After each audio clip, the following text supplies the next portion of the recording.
दोस्तों नमस्कार, आदाब, सत श्री अकाल। उर्मिलेश संवाद के इस कार्यक्रम में आपका बहुत-बहुत स्वागत है। मैं हूं उर्मिलेश। पहलगाम कांड को लेकर भारत सरकार ने और जम्मू कश्मीर की आवाम ने अपने-अपने ढंग से रिएक्ट किया है। अपने-अपने ढंग से अपने फैसलों का प्रदर्शन किया है। सबसे पहले हम आएँगे कि भारत सरकार ने अभी तक क्या किया है। भारत सरकार ने जो कैबिनेट कमेटी सिक्योरिटी की होती है, देश की बहुत महत्वपूर्ण कमेटी है, शासकीय स्तर पर अगर देखा जाए, बड़े राजनीतिक शासकीय फैसले करने वाली।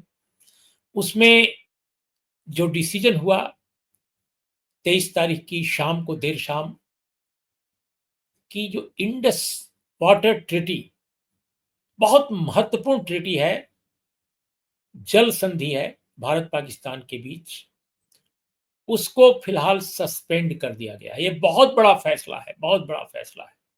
पाकिस्तान को इसका काफ़ी खामियाज़ा भुगतना पड़ेगा। तो एक प्रोटेस्ट दर्ज कराते हुए भारत सरकार ने यह फैसला किया। दूसरा जो फैसला उसने किया है भारत सरकार ने, कि अटारी सीमा बंद कर दी गई है। ये जो आप सुने होंगे, वाघा बॉर्डर, अटारी बॉर्डर, अब ये जो सीमा बंद की गई है, तो इससे तो मुझे लगता है कि दोनों तरफ के आम लोगों को काफ़ी मुसीबत झेलनी पड़ेगी, जो अभी तक आते-जाते रहे हैं, कम पैसे में, कम खर्चे में। और तीसरी बात जो हुई है बड़ी महत्वपूर्ण, कि उच्चायोग जो दोनों देशों के हैं, यानी इंडिया में जो उच्चायोग है पाकिस्तान का, वहाँ भी संख्या घटेगी और भारत भी घटाएगा। तो भारत जब घटाएगा तो नेचुरली उनको भी घटाना पड़ेगा।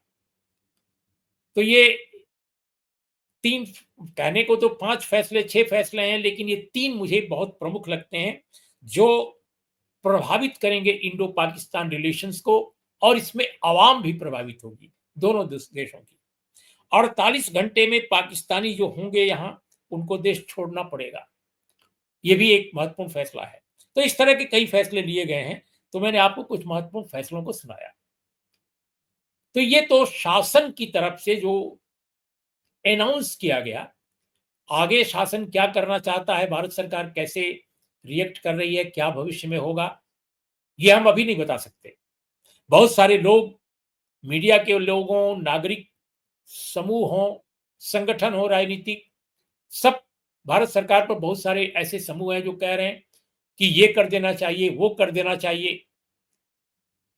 सवाल ये है कि क्या ठोस साक्ष्यों के बगैर भारत को पाकिस्तान पर कार्रवाई करने का जो फैसला अगर वो लेना है, तो लेने के बाद क्या सब कुछ स्थितियां निरापद रहेंगी, या कोई जटिलताएं भी पैदा हो सकती हैं? ये एक प्रश्न है, और मैं समझता हूं कि डिप्लोमेटिक सर्किल में इस पर जरूर चर्चा चलेगी, और वो भारत सरकार पर भी उसका असर पड़ेगा। लेकिन बहुत सारे लोग कह रहे हैं कि हमें ये कर देना चाहिए, वो कर देना चाहिए। तो जाहिर है, जो एक नृशंसता दिखाई है आतंकियों ने, और जिनके संबंध पाकिस्तान से जोड़े जा रहे हैं,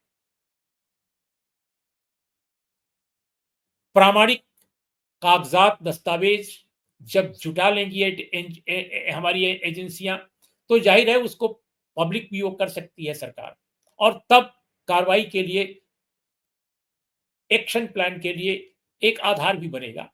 हम नहीं जानते कि आगे क्या होगा, लेकिन ये कुछ चीजें चल रही हैं। लेकिन दोस्तों, जम्मू कश्मीर की आवाम ने 23 तारीख को जो एक्शन लिया, वो इतना चमकीला है, इतना चमकदार है कि मत पूछिए। अभी तक मैंने जम्मू कश्मीर को, इतने वर्षों से मैं कवर करता आया हूं, लेकिन ऐसा फैसला मैंने कभी नहीं देखा। वो क्या फैसला, कि जितनी सोशल और पॉलिटिकल तंजीमें हैं, संस्थाएं हैं, संगठन हैं, राजनीतिक दल हैं, सबने एक स्वर से पहलगाम की जो ट्रेजेडी है, जो त्रासदी है, और जो वहां नृशंसता, अमानवीयता, की गई है निर्दोष लोगों के खिलाफ, उसके खिलाफ पूरे जम्मू कश्मीर ने एकजुट होकर एक आवाज में सिरे से निंदा की है, रिजेक्ट किया है और अपना रोष जताया है आतंकवादियों के खिलाफ। और किस प्रकार जताया है? जम्मू भी बंद, श्रीनगर यानी कश्मीर वैली भी बंद। हम सब जानते हैं कश्मीर वैली माइनॉरिटी, यानी वहां जो देश में माइनॉरिटी है वही वहां मेजॉरिटी है, मुस्लिम कम्युनिटी। तो मुस्लिम कम्युनिटी ने सबने मिलकर बंद को सक्सेसफुली नहीं किया, बल्कि 100% किया। मस्जिदों के लाउड स्पीकर पर अनाउंसमेंट हो रहा था पहलगाम कांड के खिलाफ, आतंकवादियों के खिलाफ, पाकिस्तान के खिलाफ अनाउंसमेंट चल रहा था।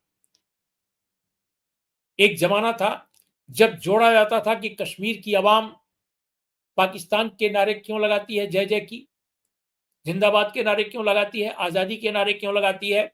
लेकिन आज जम्मू कश्मीर की जनता ने पाकिस्तान मुर्दाबाद के नारे लगाए और भारत जिंदाबाद के नारे लगाए, शहादत को सलाम किया, निर्दोषों पर अत्याचार के खिलाफ आवाज बुलंद की। मुझे लगता है कि आज जो काम जम्मू कश्मीर की आवाम ने किया है और खासकर कश्मीर वैली के लोगों ने, उनको सैल्यूट करना चाहिए पूरे देश को मिलकर। और अगर हम सैल्यूट करते हैं तो देश के टेलीविजन चैनलों ने, खासकर हिंदी अंग्रेजी के भी और हिंदी के चैनलों ने खासकर, जो एक नैरेटिव बिल्ड किया कल से ही कि ये हिंदू मुसलमान मामला है, मुझे लगता है उससे, उस पाप से हमें छुटकारा मिलेगा नागरिक जीवन को, जो उसने पाप किया है टीवी पुरम ने, कि हिंदू मुसलमान बनाने की कोशिश की है। दोस्तों, ये हिंदी मुसलमान नहीं है, ये आतंकवाद बनाम निर्दोष नागरिक है। और जो बात कही जा रही कि पूछ कर ऐसा किया, ऐसा कोई प्रामाणिक दस्तावेज उपलब्ध नहीं है और न कोई प्रामाणिक तथ्य मौजूद है। एक बाइट, साउंड बाइट जरूर सुनाई दे रही है, लेकिन वो पूरी कहानी वो नहीं कहती। जो लोग, निर्दोष लोग, जो कल यानी 22 तारीख के कांड में जो लोग प्रभावित हुए, जो लोग शहीद हुए, उनमें मुसलमान भी हैं, ईसाई भी हैं। जाहिर है हिंदू ज्यादा हैं, क्योंकि जो पर्यटक देश के अलग अलग कोने से आए थे उनमें जाहिर है मेजॉरिटी कम्युनिटी की संख्या ज्यादा थी। लेकिन शहीद होने वालों में तो मुसलमान भी हैं और ईसाई भी हैं। बचाने वालों में मुस्लिम भी आए थे और जान पर खेल कर आए थे। तो इसीलिए मैं कह रहा हूं कि अगर सैल्यूट करना है, सलाम करना है, तो जम्मू कश्मीर की जनता, खासकर कश्मीर वैली के मुस्लिम आबादी को सैल्यूट करना चाहिए कि उसने भारत जिंदाबाद के नारे लगाकर, पाकिस्तान मुर्दाबाद के नारे लगाकर, आतंकवाद मुर्दाबाद के नारे लगाकर आज वो काम किया है पिछले कई दशकों में जो नहीं सुना गया, कई कई कई वर्षों में जो पहली बार इस तरह से सुना गया है। इसलिए मैं समझता हूं कि जम्मू कश्मीर की आवाम ने और खासकर कश्मीर के मुसलमानों ने देश को रास्ता दिखाया है कि जो अपने मसले हैं उनको हिंदू मुस्लिम के चश्मे से नहीं देखा जाना चाहिए, भारत के चश्मे से देखा जाना चाहिए, आवाम के चश्मे से देखा जाना चाहिए, जनता के चश्मे से देखा जाना चाहिए। तो ये जो टीवी पुरम हिंदू मुसलमान कर रहा था, ये यूपी बिहार की पॉलिटिक्स का टीवी पुरम पर रिफ्लेक्शन है। क्योंकि जिस तरह का माहौल इन दोनों सूबों में है सामाजिक और राजनीतिक स्तर पर, उसका एक तरह से हरकारा हमारे टीवी पुरम में दिखाई पड़ता है, सुनाई पड़ता है। जिस तरह ट्रोल आर्मी है और जिस तरह कुछ खास सामाजिक राजनीतिक संगठनों के लोग उत्तर प्रदेश बिहार में सक्रिय हैं, ठीक उसी तरह से टीवी पुरम के एंकर हैं, उनके रिपोर्टर हैं। ज्यादा फर्क नहीं है। जर्नलिज्म का कोई मतलब नहीं रह गया है टीवी पुरम के लिए। अगर मतलब होता तो कम से कम 22 तारीख की घटना के बारे में सिक्योरिटी लैप्स का सवाल उठाया जाता, इंटेलिजेंस फेल्योर का सवाल उठाया जाता। लेकिन इस देश का एक भी टीवी चैनल एक भी टीवी चैनल इस पर मुकम्मल बहस नहीं करा सका। सिर्फ हिंदू मुसलमान, हिंदू मुसलमान, ये करो, वो करो, यही होता रहा। किसी एक चैनल पर किसी एक एंकर ने यह सवाल उठाया, लेकिन अचानक लाइव टेलीकास्ट में ही वो फिर विलुप्त हो गया। अचानक उसको हटा दिया गया कि वो अपनी बात न कह सके। फिर दूसरे लोगों को लाया गया, दिल्ली से पत्रकारों को भेजा गया। ऐसा भी हुआ है। तो ये जो कुछ घटनाएं हैं, मैं समझता हूं कि बहुत महत्वपूर्ण है, बहुत उल्लेखनीय है। दोस्तों, बिल्कुल इस कार्यक्रम में मैं एक बात जरूर कहूंगा कि हमारे देश की कुछ राजनीतिक शक्तियां, राजनीतिक दल, राजनीतिक नुमाइंदे कह रहे हैं कि भारत को पाकिस्तान पर ये कर देना चाहिए, वो कर देना चाहिए। हमास और इजराइल के मामलों को कंपेयर कर रहे हैं मौजूदा स्थिति में। मुझे लगता है कि ये गलत है। इस तरह का कंपैरिजन नहीं होना चाहिए, बिल्कुल नहीं होना चाहिए। आतंकवाद से मुकाबला करना जरूरी है, और वो हम अपने सुरक्षा तंत्र को मजबूत करके कर सकते हैं। और दूसरी बात कि पॉलिटिकल इनिशिएटिव लेकर कर सकते हैं।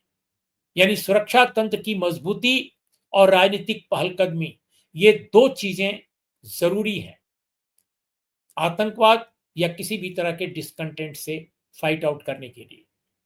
लेकिन अब अगर हम सिर्फ अपने लोगों के बीच में विभाजन करते रहेंगे, विद्वेष बढ़ाते रहेंगे अपने ही मुल्क के लोगों के अंदर, तो हम बाहर की शक्तियों द्वारा थोपे गए आतंकवाद से मुकाबला कैसे कर सकते हैं।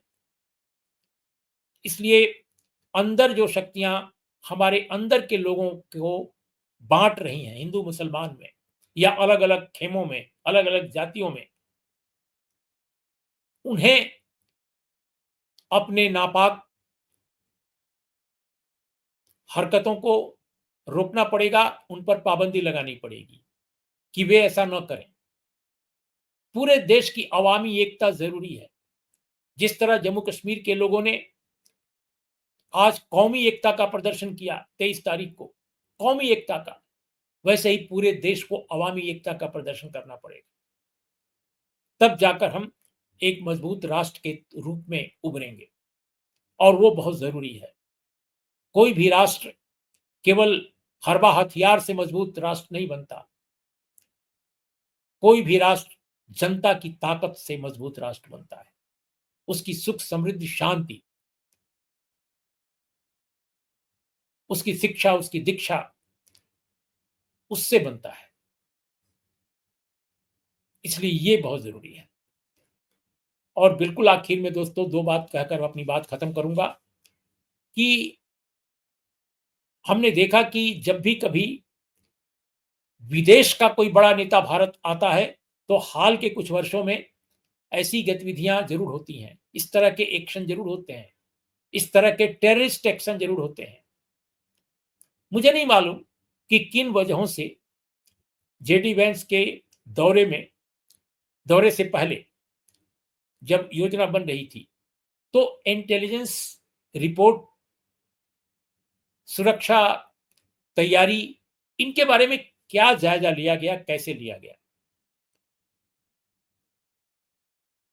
क्या कोई इंटेलिजेंस रिपोर्ट नहीं थी कि कुछ भी एहतियात बरतने की जरूरत है? क्योंकि जो पता चला इस घटना के बाद कि जम्मू कश्मीर के पहलगाम में, जहां 1,500-2,000 लोग इकट्ठा हो गए थे, टूरिस्ट एंजॉय कर रहे थे, अपने अपने इलाकों से आए थे अपने अपने परिवारों के साथ, लेकिन उन 1,500-2,000 लोगों को उन पर नजर रखने के लिए, ताकि उन पर कोई बात ना हो जाए, कोई परेशानी ना हो जाए, वहां सिक्योरिटी के लोग बिल्कुल नहीं थे। नीचे के रास्ते में कुछ लोग जरूर थे, लेकिन ऊपर नहीं थे। यह रिपोर्ट देश के बहुत विश्वसनीय बड़े अखबारों में भी है। तो ऐसा क्यों हुआ? हमने देखा है अतीत में भी। आपको मैं बताऊं कि सन 2000 में 20 मार्च को छित्ती सिंहपुरा विलेज में, जो अनंतनाग में है, 36 सिख लोग मारे गए थे आतंकियों के हमले में। और उस वक्त इस देश में अमेरिका के तत्कालीन राष्ट्रपति बिल क्लिंटन आ रहे थे। उनके आने की पूर्व संध्या पर यह घटना घटी थी। दूसरी घटना जो हुई वो भी अटल बिहारी वाजपेयी जी के राज में हुई थी, और वो घटना ये थी कि assistant secretary state for south Asian affairs America की क्रिस्टीनिया बी रोका, वो इंडिया आई। और इंडिया उनके आने के समय हुआ ये था कि उसी दौरान 14 मई 2002 को कालूचक नाम की एक जगह जम्मू कश्मीर में, वहां पर मिलिटेंट्स ने अटैक किया हिमाचल रोड ट्रांसपोर्ट कॉरपोरेशन की बस पर, जो मनाली से जम्मू के लिए आ रही थी, और 7 लोग उसमें मारे गए थे। इसके बाद और भी घटनाएं हुई और 23 लोगों पर गोलियां चलाई गई। इस तरह के हादसे हो चुके हैं अतीत में भी। हमने पिछली बार देखा डोनाल्ड ट्रंप साहब आए थे अपने पहले कार्यकाल में दिल्ली, और दिल्ली में उस समय दंगा हो गया था। तो ये एक सिलसिला दिखाई देता है। इस पर क्यों नहीं अलर्ट जारी किया गया? इंटेलिजेंस एजेंसीज को क्यों नहीं ऑर्गेनाइज किया गया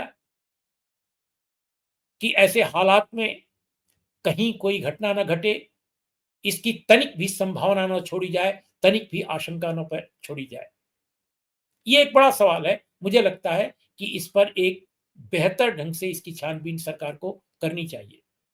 भविष्य की मुश्किलों, भविष्य के खतरों के मद्देनजर कोई भी जो फाइंडिंग आएगी इस घटनाक्रम की, बहुत महत्वपूर्ण होगी। दोस्तों, तो एक तरफ भारत सरकार ने कुछ कार्रवाई की है, दूसरी तरफ जम्मू कश्मीर की आवाम ने एक गजब की पहलकदमी लेकर पूरे देश का दिल जीता है। और तीसरी बात जो मैंने आपके सामने रखी कि कुछ सवालात भी उठ रहे हैं इस पूरे घटनाक्रम से, इस पूरे प्रकरण से, उसका भी जवाब जरूर खोजने की कोशिश करनी चाहिए। बाकी हम जो कुछ पहलगाम में हुआ है वो निशंस है, उसको सिरे से खारिज करना चाहिए। लेकिन जैसा हमारे प्रधानमंत्री पहले भी कह चुके हैं, रूस और यूक्रेन के कॉन्टेक्स्ट में युद्ध समस्याओं का समाधान नहीं है, युद्ध से समस्याएं सुलझती नहीं है। इसलिए ठोस कार्रवाई तो जरूर होनी चाहिए, लेकिन क्या युद्ध की नौबत पैदा होनी चाहिए? मुझे नहीं लगता। अब ठोस कार्रवाई क्या हो, इसके बारे में भारत सरकार बेहतर है, सक्षम है, समर्थ है। हम लोग बस ये कह सकते हैं कि हर कीमत पर हर देश के नागरिक की जान माल की सुरक्षा होनी चाहिए। इन्हीं शब्दों के साथ आपका बहुत बहुत धन्यवाद। आप हमारे कार्यक्रम को देखते हैं, सजेशन देते हैं। बहुत बहुत शुक्रिया दोस्तों। नमस्कार, आदाब, सत श्री अकाल।